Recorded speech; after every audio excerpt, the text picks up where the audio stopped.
The other thing I wanted to unpack is how precious this art standard is. And I really didn't even know about it until I met my late husband, Tony Montanaro. Tony and I had met through the Portland Ballet.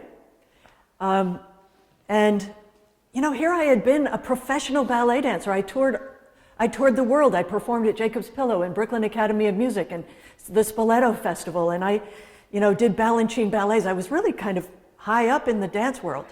I had never experienced theater the way I did when I saw Tony perform for the first time. I had always gone to the theater because I thought it was, you know, my duty to God and my country. You know, to be cultured and to be able to talk kind of like you know what you're talking about. But I saw Tony perform at a little theater called the Theater of Fantasy.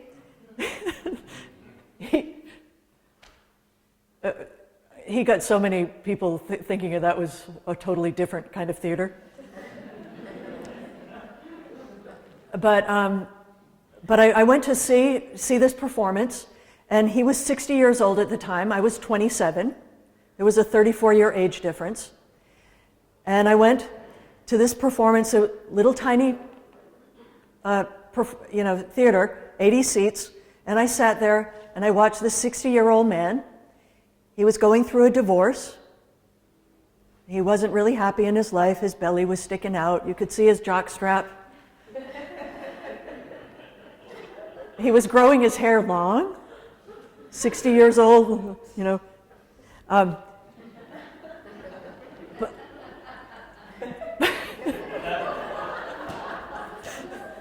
No, he really didn't look good. But when he started moving, and when he started talking, as soon as he got out there, it was like, I couldn't believe what I was seeing. Again, it was that art standard, these goosebumps. The goosebumps precede the learning. The tears precede the learning. You know, these moments where, oh my gosh, what is this doing to me, and why? And I couldn't believe what I was seeing, and he was doing nothing. I mean, I'd been used to guys going up like this and going 1, 2, 3, boom, you know, and dancers going like this, and Tony got out and going.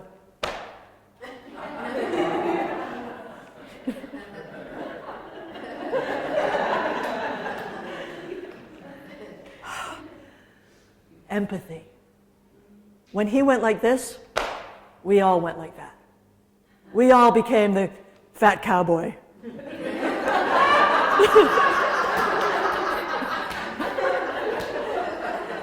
The cowboy who, you know, he's got to teach the old young whippersnapper a thing or two. So, all right, I'll put my guns on again. Then he starts doing all these tricks. I could not believe he went like this, okay? This was the thing that got me. And he goes, I can't do it as well as he did. I'm so sorry. When he goes,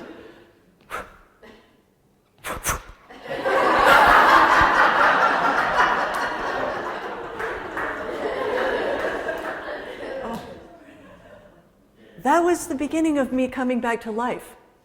After this, you know, that my comfort zone had shrunk so much that it was life-threatening. It really was. I didn't know I had everything the world tells you need. I had a great job. I had lots of friends. I was making a lot of money. I was skinny. And I had no passion. I just didn't know what was going on. I went to see this performance. I went up to him afterwards. I said, I have to know what you're doing. I have to know what you're doing. He said, will you marry me?